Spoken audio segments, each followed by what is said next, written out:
Venim a Castelló, on el 1932 van acordar-se les normes per fer una afirmació enèrgica, ferma, convençuda de la nostra fidelitat a la llengua que parlem i a la nostra voluntat de restaurar-la en la seva plena normalitat cívica a tots els nivells.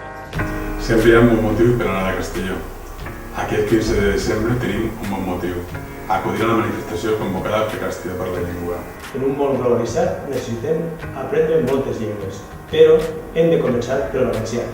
Amb el valencià arribem a totes elles. La Universitat Jaume I, com a universitat nascuda des de la voluntat del poble, sempre ha estat compromesa, molt compromesa, amb la seva cultura i amb la seva llengua.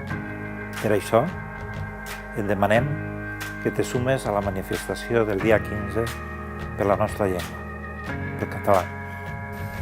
Per la integració i la cohesió social, a l'escola en català.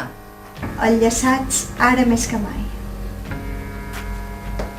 Perquè el dia 15 hem d'anar a Castelló per defensar la nostra llengua, els nostres drets lingüístics i la nostra escola en valencià. Per una escola valenciana pública i de qualitat. A la universitat, no ho dubtes. Estudia, investiga, treballa en valencià. Estem en contra d'un plurilingüisme que margina el valencià. Que no es retallen la llengua. Pels drets socials i lingüístics. El dia 15 de desembre, totes i tots a Castelló.